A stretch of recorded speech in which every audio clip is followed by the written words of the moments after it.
ok salaamaaleykum mbokk internet yi tey ñoo ngi am mbégte ak contentement di dalal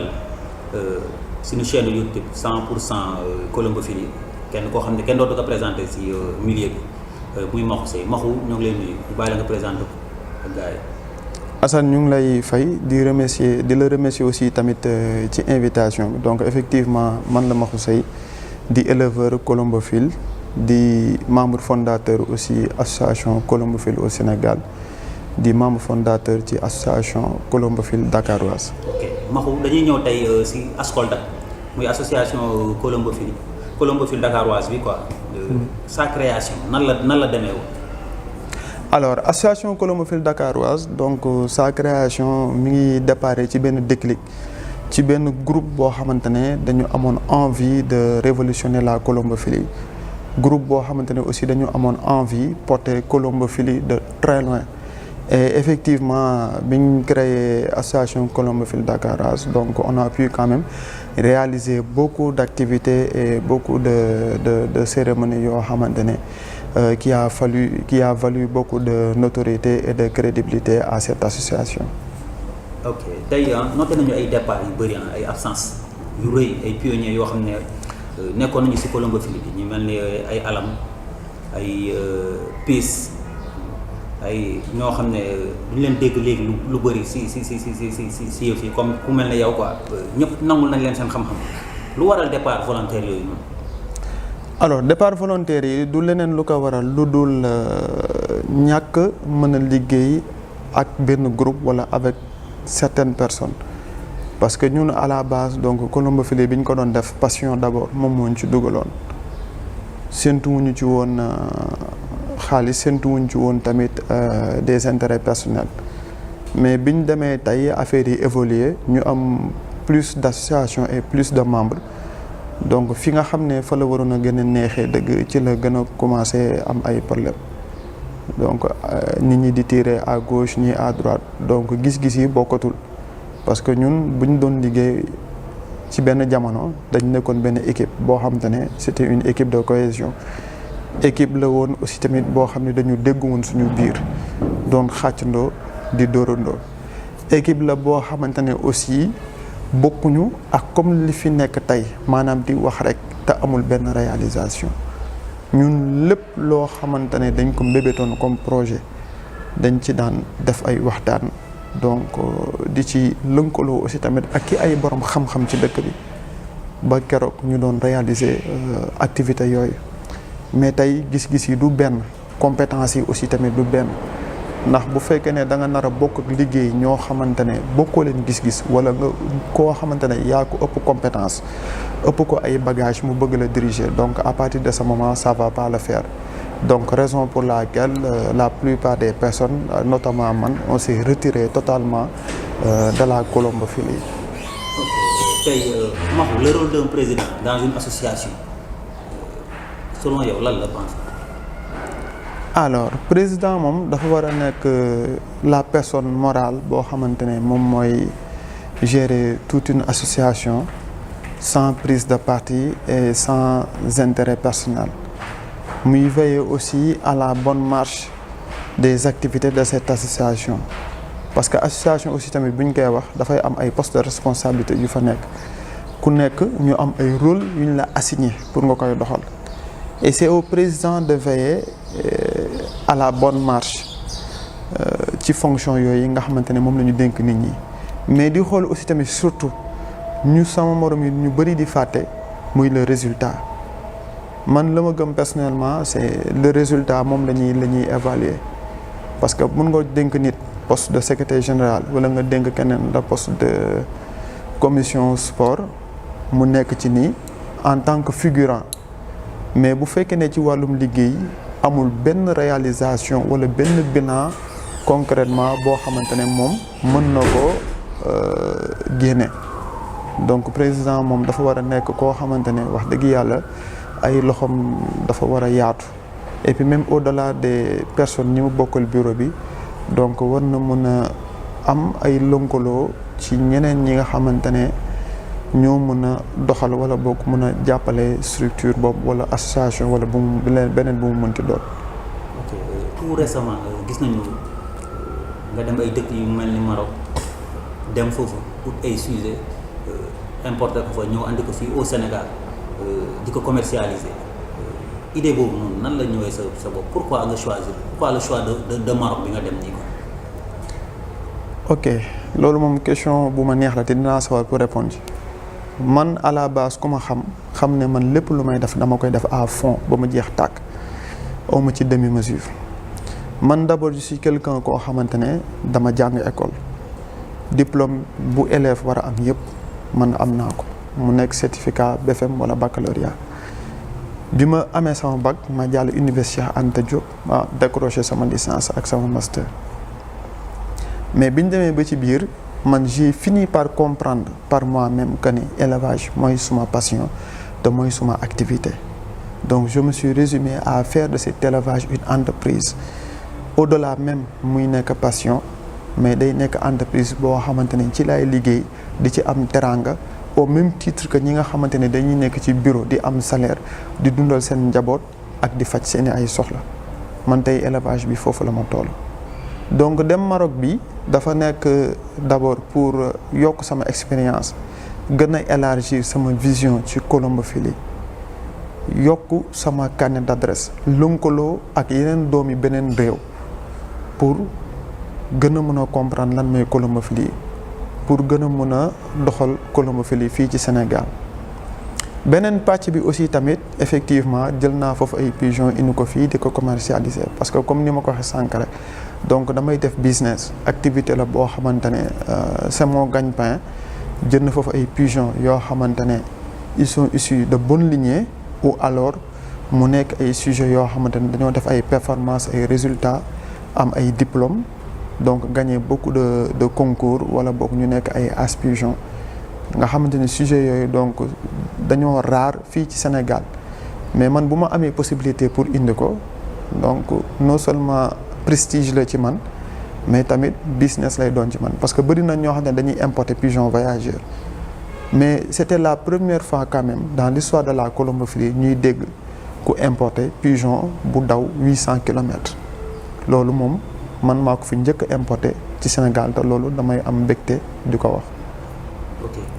léegi colombophilie sénégalaise ak bu marocaine bi lan mooy différence bi. colombophilie marocaine c'est une colombophilie boo xam ne dafa mature ci kaw colombophilie sénégalaise parce que colombophilie la boo xam ne dafa enregistré beaucoup de décennies d'expérience boo neen da ko capitaliser. colombophilie la aussi boo xam ne bu ñu xoolee ci royaume Maroc c'est le deuxième sport national. colombophilie marocaine dafa toucher toutes les régions moo xam mu nekk Rabat Casablanca Tanger fépp du nord vers le sud yëpp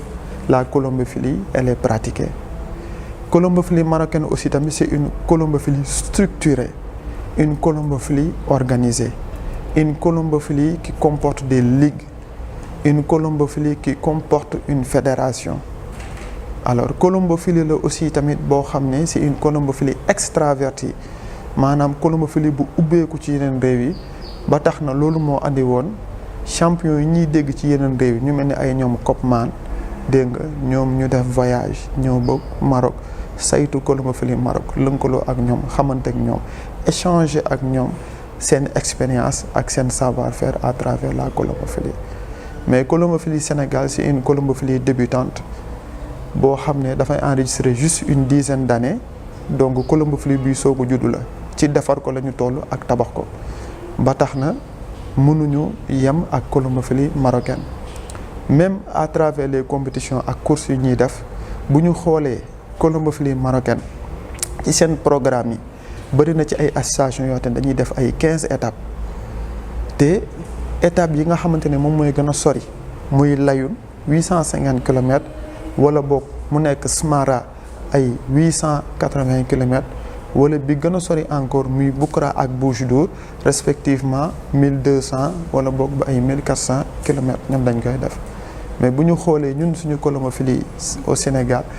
buñ koy natt à vol d'oiseau on ne dépasse pas les 600 kilomètres donc on a du chemin à faire tant ci côté administration bi que aussi ci côté colombophilie bi même à travers les aspects techniques de jeu d'élevage ak ci yëpp daal ci nu mu gën a yaatoo. léegi selon Maxu Seye comment reconnaître un bon pigeon? Un bon pigeon moom c'est le pigeon, le bon pigeon dafay nekk pigeon boo xamante ne boo ko téyee dafay wax ak yow. Le bon pigeon boo ko téyee à travers sa musculature yow da nga koy sentir. Un bon pigeon boo ko téyee à travers son ossature da nga koy sentir, da nga yëg pigeon bi. Un bon pigeon boo ko xoolee sur l'apparence physique, brillance ak qualité plumage bu muy dégager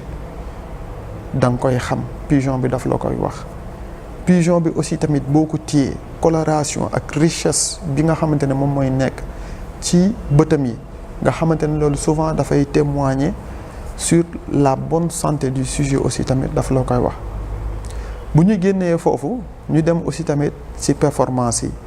Le bon pigeon tamit c'est un pigeon qui est souvent régulier wala boog mu nekk benn lignée boo xamante ne souvent ils sont réguliers à travers les concours. yow tey ban pigeon ngay nangul ne pigeon bi c'est un champion xaw nga ko proche sa réponse bi ndax tey champion am na fii au Sénégal wala ndax Maxu Seye gis nga ko au Maroc? waaw champion moom dafay toucher ñaari points dafay nekk d'abord à travers la reproduction pigeon boo xamante ne lépp li ñuy wax ci qualité et exigence ci pigeon sur l'apparence physique pigeon bi mu am capacité di ko produire di ko reproduire et évidemment tamit di joxe ay performances au niveau des concours parce que les deux sont indissociables. Le bon pigeon physiquement boo ko xoolee il est envoûtant parce que wax naa ko tout à l'heure c'est le pigeon boo xam ne il te parle à travers sa musculature, il te parle à travers son plumage, il te parle à travers la coloration et richesse de ses yeux. Il te parle même à travers son intelligence, à travers son comportement, à travers sa personnalité. Et tout ça, le pigeon le traduit aussi sur ses performances de compétition et de concours. Man tey au Sénégal, j'ose dire que champion boobu man gis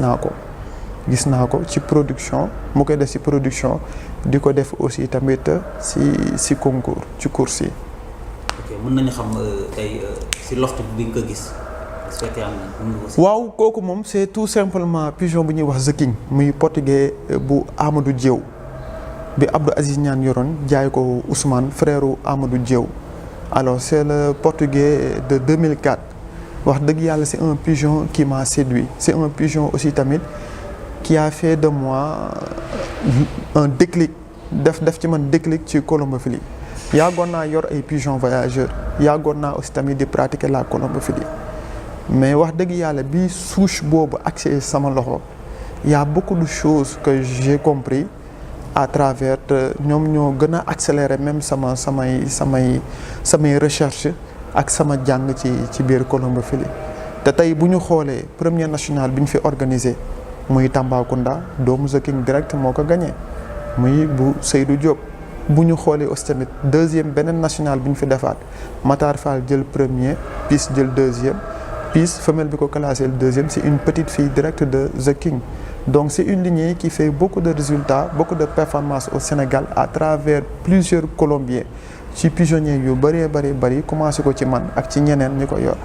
et puis tamit ñi nga xamante ne am nañ sang boobu ils conviendront ak man que ne c'est des pigeons qui sont extrêmement intelligents c'est des pigeons qui développent une grande personnalité c'est des pigeons aussi qui développent une très forte ossature c'est des pigeons qui développent une bonne qualité musculature avec un plumage doux et soyeux et un éclat très brillant voilà. léegi comment tenir un champion quoi mu nekk au top tenir même niveau bu mu yor c'est côté alimentation. Alors le champion il faut tout le temps l'observer bu fekkee ne wàllum reproduction la il faut pas trop l'épuiser di ko apporter toujours les compléments alimentaires yu muy soxla les apports nutritionnels journaliers yu muy soxla di ko mettre dans des conditions d'évolution d'un environnement sain et propice bu nekkee aussi tamit à travers les courses il faut pas aussi tamit trop l'épuiser parce que pigeon pour mu mën a jox résultat surtout pour un champion il faudra qu'il travaille avec toi sur plusieurs années fii Sénégal c'est très rare pour nga gis kenn ku la wax ne sama pigeon bi mi ngi ci 8e année de jeu wala 7e année de jeu parce que tout simplement dañuy jël les jeunes démarrer ak ñoom les étapes de vitesse démarrer ak ñoom les étapes de demi-fond démarrer ak ñoom les étapes de fond et si on avait même des étapes de grand fond certainement tamit danañ jël en eau gelée alors que man j'ose dire que loolu du colombophilie il faut parce que nous manquons de technique nous manquons de savoir-faire la colombophilie c'est un art te lépp lu nga xamante ne doomu aadama da nga siy nekk da nga koy jàng gëstu ko def ci formation loolu moom mooy tax bés boo ci duggee ba ko def day yomb ci yow man damay faral di wax ne colombophilie ñetti pàcc la il faut se former s'informer puis pratiquer loolu moom mooy dimbali donc champion boobu noonu tey mu continuer di nekk champion. ok selon Maxu Seye une sélection dans un colombier nan la war a mel quoi sélection. alors sélection aussi dañ koy def toujours sur la base du pédigré moom moo lay renseigner ci pigeon bi sur tous ses états performance yi mu def yi ay parents am def yi ay maamam def yëpp c'est noté sur le pédigré te renseigne aussi sur la lignée du pigeon le pédigré te renseigne sur le type de pigeon est-ce que c'est un pigeon de vitesse est-ce que c'est un pigeon de demi-fond est-ce que c'est un pigeon de fond le pédigré te renseigne aussi tamit sur les capacités et les aptitudes du pigeon donc à partir de ce moment boo amee bagage yooyu noonu ci ngay mën a def say sélection et notamment mën a def aussi tamit say croisements les accouplements. ok tey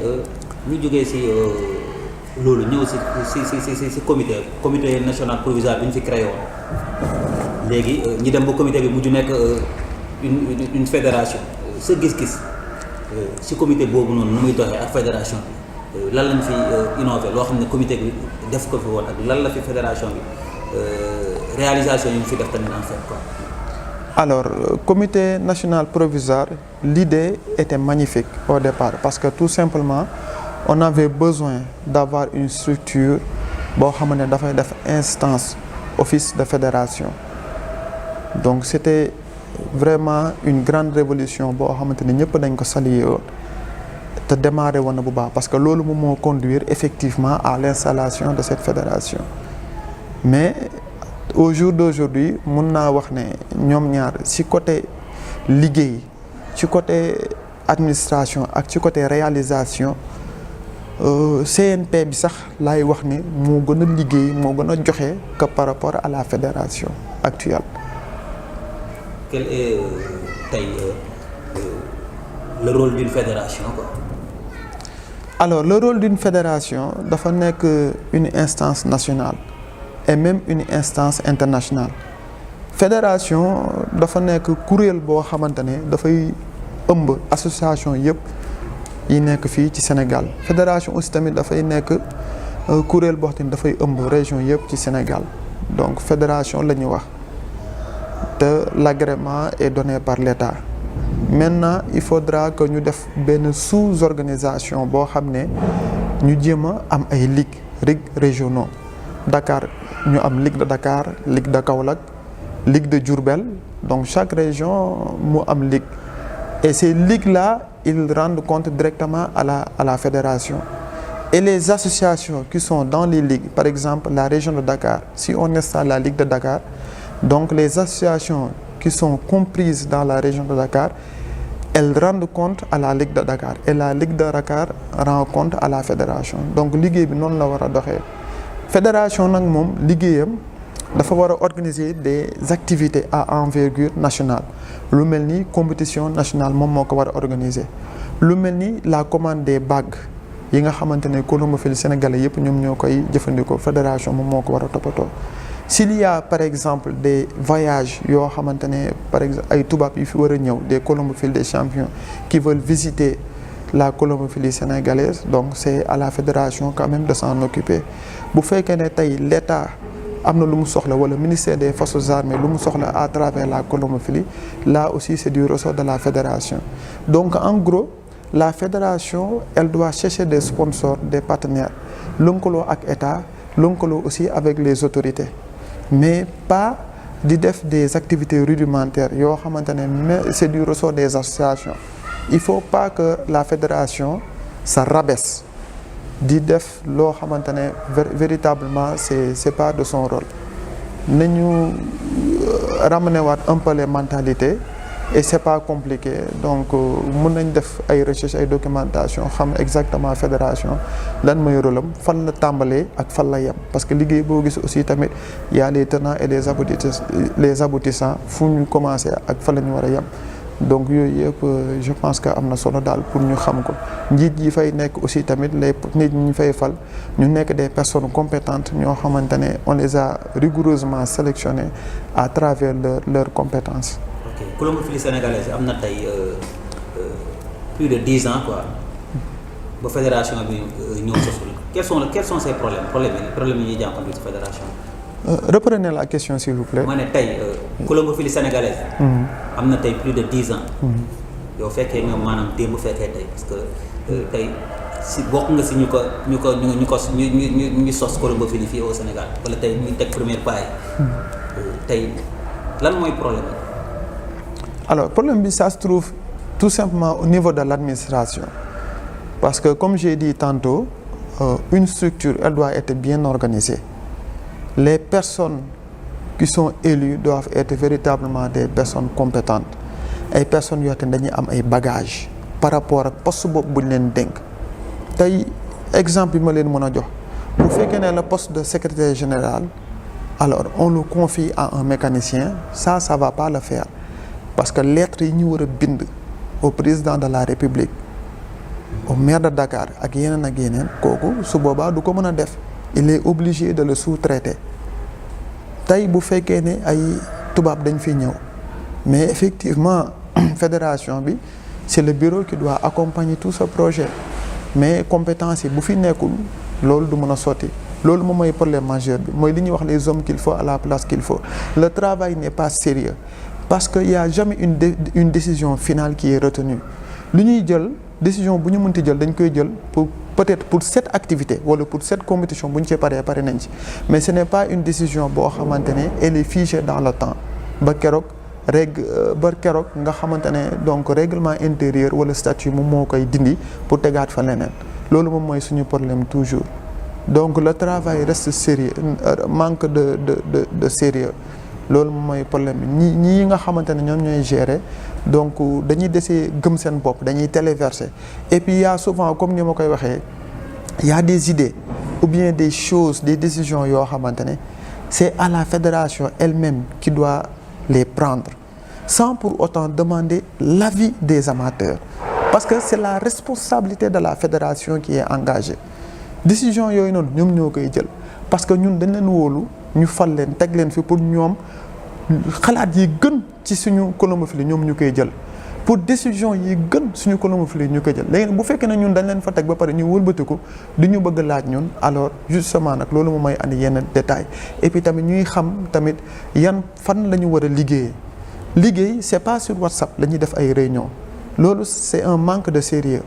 on doit connaître véritablement les plateformes de travail liggéey bu ñu koy def on doit faire des réunions ci benn salle avec un carnet ñu indi suñu agenda indi suñu bic ñuy noter pour bañ a fàtte bu ñu paree ñu defal suñu PV ñu lancer ko def ay courrier électronique et à chaque fin de saison ñu def suñu benn bilan de saison boo xamante ne c'est un rapport qu'on va adresser directement au ministère de tutelle. Donc liggéey administratif liggéey professionnel ba véritablement moom mooy des moom mooy gangrène moo tax bu ñu seetloo toujours képp ku ñu démarché bu ñëwee tey benn yoon rek bu subaa daf ñuy suur moo tax dañuy sonn mënuñu am partenaire bu fixe mënuñu am sponsor bu fixe tey bu ñu duggee ci lii bu subaa dañuy génn dem duggaat ci leneen donc on a beaucoup de problèmes beaucoup de difficultés parce que les personnes qui sont nos dirigeants manquent de formation manquent de savoir-faire manquent de compétences. maa ngi rafetlu dalal bu ñu la dalal suñu chaîne YouTube 100% colombophilie di wax ne que tey question yi la waroon posé yaakaar naa am posé nañ la ko tey boo amoon message booy lancé tous les amateurs lan lay doon ko. waaw message bi may lancé tous les amateurs rek c'est que ñu gën a liggéey suñu colombophilie parce que discipline la boo xamante ñun ñëpp ñoo ko bokk. alors buñ ko defaree suñu bopp lañ ko defaral di ñaaxaat amateurs yi ku ci nekk aussi tamit ñu gën a xoolaat comportement yi ñu gën a bàyyi xel tamit façon de parler bi ñu jéem a jàppale structure yi nga xamante ne ñoom ñoo fi nekk njiit yi moo xam mu nekk les associations moo xam mu nekk fédération wala boog beneen instance donc il faut que tout le monde s'y mette ñu jéem a góorgóorlu et que tamit ñi nga xamante ne ñoom la ñu jiite ñu bañ a nekk des personnes figées mais qui sont ouverts à tout critique di déglu tamit nit ñi wax ak ñoom di déglu les suggestions parce que tout simplement comme ni ma ko waxee sànq l'expérience des autres aussi tamit ça peut servir ku la jiitu ci néeg bu lëndëm moo lay wax fi ngay toog. ok merci frère ñoo ngi lay gërëm di la sant di rafetlu entretien bi ñu accordé. di la jaajëfal. ñu ngi leen di sant aussi di leen jaajëfal di remercier tous les Colombophiles du Sénégal merci.